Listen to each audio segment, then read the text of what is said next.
Question number 484 Shri PP Chaudhary ji. Question number 484।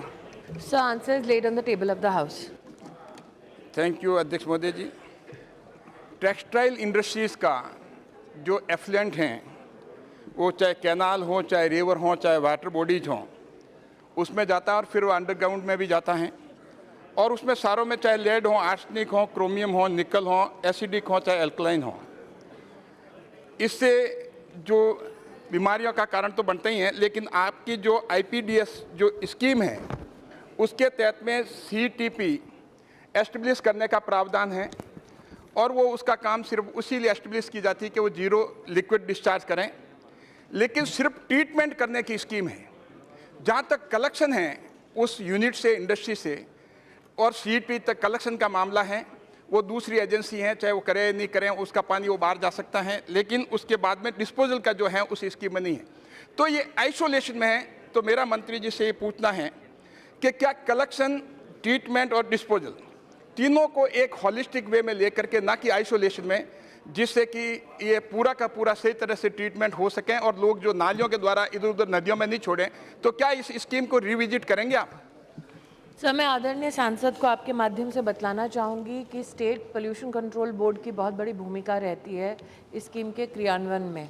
हम बार बार हर project के संदर्भ में स्टेट पोल्यूशन कंट्रोल बोर्ड से उनका इनपुट लेते हैं ताकि प्रोजेक्ट में इस प्रकार की कोई भी चुनौती आए तो उसका समाधान हम दे सकें।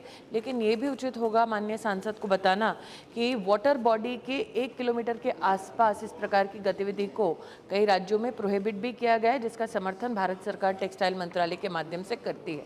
जहाँ तक कि होलिस्टिक सोल्यूशन प्रोवाइड करने का इनका महोदय एक प्रश्न था, मैंने कहना चाहती हूँ कि जल शक्ति मंत्रालय के माध्यम से जो हमारे गैंजेटिक बेल्ट के आसपास की प्रोसेसिंग यूनिट है, उसके संदर्भ में हम जल शक्ति मंत्रालय के साथ साथ समन्वय में काम करते हैं, apart from working with state governments and state pollution control boards.